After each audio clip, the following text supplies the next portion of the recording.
दत्ता गाडेच्या गावात पुढारी न्यूजची टीम पोहोचली। आरोपी दत्ता गाडेच्या घरासमोरून आढावा घेतला आमचे प्रतिनिधी तुषार झरेकर यांनी।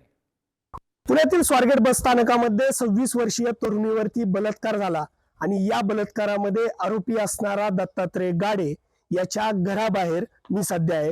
हे माझ्या पाठीमागे जर आपण पाहिलं तर हेच ते दत्तात्रय गाडे याचं घर आहे। हाच दत्तात्रय गाडे याच ठिकाणी वास्तव्यास आहे। त्याच्या समोर त्याचे आई वडील, पत्नी आणि 2 लहान मुलं आणि भाऊ असा खरं तर हा संपूर्ण प्रपंच त्याचा याच गुन्हाट या छोट्याशा खेडेगावात आहे। दत्तात्रय गाडे हा काल रात्री 5 वाजेपर्यंत याच घरी मुक्कामी होता। रात्री 5 वाजेपर्यंत तो इथेच थांबला होता। सकाळी झालेली घटना त्यानंतर तो तिथून जे निघाला तो ते थेट या गावात आला आणि याच घरी तो वास्तव्यास होता। मात्र जर आपण पाहिलं तर तरीही पोलिसांना दत्तात्रय गाडे भेटू शकलेला नाहीये। पोलिसांचं पथक काल संध्याकाळपासून खरं तर या गावामध्ये येतंय, दत्तात्रय गाडेची चौकशी करतंय। मात्र नागरिक जरी बोलत नसले, नागरिक कॅमेरा समोर जरी येत नसले तरी नागरिकांकडनं जी माहिती मिळतीये त्या पद्धतीने जर आपण पाहिलं तर दत्तात्रय गाडेचा राजकीय हस्तक्षेप वाढत होता। गावामधील तंटामुक्ती समितीच्या बैठकीमध्ये तंटामुक्ती अध्यक्ष होण्यासाठी, सदस्य होण्यासाठी त्यांनी वेगवेगळ्या प्रकारची आमिष किंवा वेगवेगळ्या प्रकारचं बल वापरल्याचं पाहायला मिळालं। त्यानंतर विधानसभेच्या निवडणुकीमध्येही या गाडेने याच गावामध्ये वेगवेगळ्या प्रकारच्या क्लुप्त्याही वापरल्याचं एकंदरीत दिसून आले। त्यामुळे दत्तात्रय गाडे जर रात्री 5 वाजेपर्यंत म्हणजे सकाळी ही जी घटना घडली त्यानंतर सायंकाळी 5 वाजेपर्यंत जर तो याच घरी असेल, त्यानंतरही जर पोलिसांना तो भेटू शकत नसेल तर आता प्रश्नचिन्ह निर्माण होतोय ते म्हणजे तपास यंत्रणेवर। तपास यंत्रणा नक्की करते काय असा सवाल आता उपस्थित होताना पाहायला मिळतोय। तुषार झरेकर, पुढारी न्यूज, गुन्हाट शिरूर। एक ब्रेकिंग न्यूज पाहूया।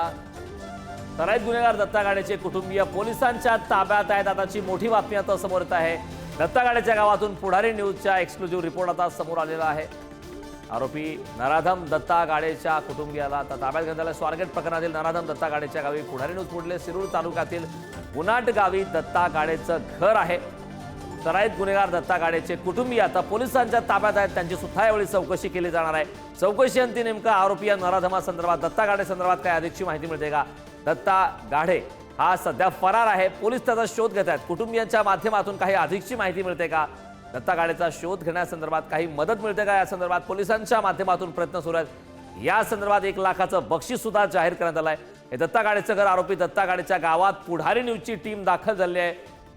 दत्ता गाडेच्या घरासमोरची दृश्य आपण पुढारी न्यूजवरती पाहतो।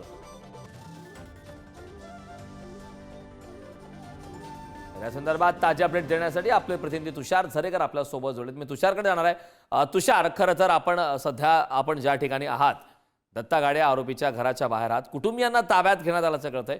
कुटुंबियामध्ये नेमकं कोणाकोणाला ताब्यात घेण्यात आलंय आणि त्यांच्या चौकशी संदर्भातली काय सध्या ताजे अपडेट्स? नक्कीच, कारण एकंदरीत जर आपण पाहिलं तर महत्वाची अपडेट खरं तर समोर येते। त्यामध्ये जर आपण पाहिलं तर दत्तात्रय गाडे हा जो आरोपी आहे, या बलात्कार प्रकरणातला आरोपी आहे, त्याच्या कुटुंबियांना खरं तर पोलिसांनी ताब्यात घेतलेलं आहे। मात्र प्रश्न निर्माण होतोय तो म्हणजे दत्तात्रय गाडे काल सकाळी हे कृत्य करून याच गुन्हाट या गावी आला होता। याच घरी तो सायंकाळी 5 वाजेपर्यंत थांबतो आणि तोपर्यंत थांबतो आणि त्यानंतर तो या ठिकाणावरून पसार होतोय। हा एक मोठा प्रश्न याच्यात निर्माण होतोय, तो म्हणजे तोपर्यंत पोलीस यंत्रणा नक्की करत काय होती? पोलीस यंत्रणा जर दत्तात्रय गाडे या ठिकाणी येतो, राहतो आणि पुन्हा पसार होतो, त्यामुळे पोलिसांच्या कामगिरीवरती किंवा पोलिसांच्या तपासावरती प्रश्न निर्माण होताना पाहायला मिळतोय। दत्तात्रय गाडेच्या कुटुंबातून जर आपण पाहिलं तर त्याच्या भावाला असेल, त्यानंतर त्याच्या घरातून त्याच्या आई वडिलांना आणि पत्नीला जबाबासाठी पोलिसांनी ताब्यात घेतल्याचं पाहायला मिळतंय। त्याची चौकशी करत दत्तात्रय गाडे कुठे गेला याची चौकशी पोलीस जरी करत असले, आता पोलिसांची पथके जरी या गुन्हाट या गावात किंवा या परिसरामध्ये जरी पाहायला मिळत असली तरी काल सायंकाळपर्यंत तो याच ठिकाणी होता। याच माझ्या पाठीमागे जर आपण पाहिलं तर याच घरामध्ये दत्तात्रय गाडे वास्तव्यास होता। दत्तात्रय गाडे काल सकाळची घटना एक घडल्यानंतर महत्त्वाचा प्रश्न हा सुद्धा उपस्थित होतोय की ज्या प्रकारची माहिती दत्ता गाडे संदर्भात आपल्याला मिळालं की त्याचे राजकीय संबंध होते. दत्ता गाडेच्या गावात आपण सध्या त्या ठिकाणी दत्ता गाडेला ताब्यात घेणं इतकं कठीण आहे का? त्या ठिकाणी ऑन कॅमेरा जरी गावकरी बोलत नसतील तर ऑफ कॅमेरा पोलिसांना त्यांची काही मदत होते का? नक्कीच जर आपण पाहिलं तर दत्तात्रय गाडेचे राजकीय संबंध होते का, तर नक्कीच होते. त्याचं तंटामुक्ती समितीच्या बैठकीमधलं राजकारण असेल, त्यानंतर विधानसभेच्या निवडणुकीतील राजकारण असेल, त्यातील क्लुप्त्या असतील, त्या अनेक पुढे आल्याचं एकंदरीत पाहायला मिळतंय. गावातील नागरिक जरी त्या विषयावरती बोलत नसले तरी गावचे नागरिक त्याला पाठीशी घालणार नाही अशी एकंदरीत परिस्थिती या ठिकाणी पाहायला मिळतीये. राजकीय दबावातून दत्तात्रय गाड्याला शोधणं पोलिसांना कठीण जातंय का, तर नक्कीच राजकीय दबावातून पोलिसांना त्याला शोधणं कठीण जात नसणार आहे. कारण दत्तात्रय गाडे एवढा मोठा कोणता राजकीय नेता नव्हता किंवा एवढा मोठा कोणता कार्यकर्ता नव्हता. तो गावापुरताच मर्यादित होता. त्यामुळे दत्तात्रय गाडेवरती गाडेला पकडून देण्यासाठी गावातील नागरिक नक्कीच मदत करतानाही पुढे येतील. नक्की तुषार, यामध्ये एक महत्त्वाचा मुद्दा हा सुद्धा आपल्याला नमूद करावा लागेल की दत्ता गाडेच्या गावामध्ये खरं तर त्या दत्ता गाडेवरती याआधी अनेक वेगवेगळ्या प्रकारचे गुन्हे दाखल आहेत, चोरीचे सुद्धा गुन्हे आहेत. दत्ता गाडेची गावात दहशत आहे का? कारण एकंदरीत जर आपण पाहिलं तर दत्ता गाडेवरती अनेक गुन्हे आहेत. त्याच्यामध्ये जर आपण पाहिलं तर सर्वात महत्वाचे जे गुन्हे आहेत ते म्हणजे चोरीचे गुन्हे आहेत. चोरीचे गुन्हे जरी असले तरी दत्ता गाडे चोरीच्या गुन्ह्यातून कुठेतरी आपलं नाव कमी होण्यासाठी आणि चांगलं आपण काम करतोय किंवा आपण आपल्या व्यवसायाला लागलोय, आपण एकंदरीत या संपूर्ण याच्यातून बाहेर पडलोय हे दाखवण्यासाठी तो गावामध्ये आपलं राजकीय वलय निर्माण करण्याचा प्रयत्न करत होता.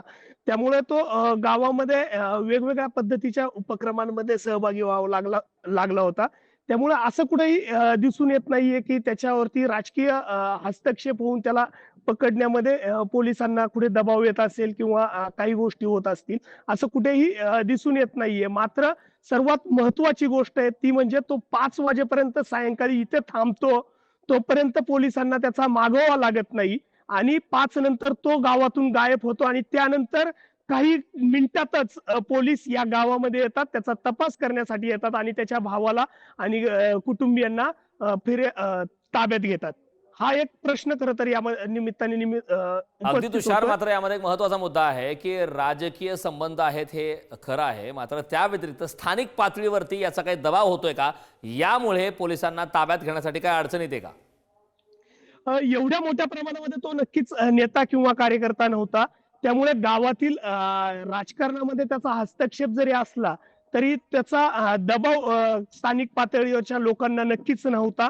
त्यामुळे या संपूर्ण गावामध्ये त्याचं एवढं मोठं वलय नव्हतं की जेणेकरून गावकरी त्याच्या काही गोष्टींना ऐकून शांत बसतील किंवा पोलिसांना त्याची माहिती देणार नाहीत. अशी कोणतीही गोष्ट पुढे येताना दिसत नाहीये.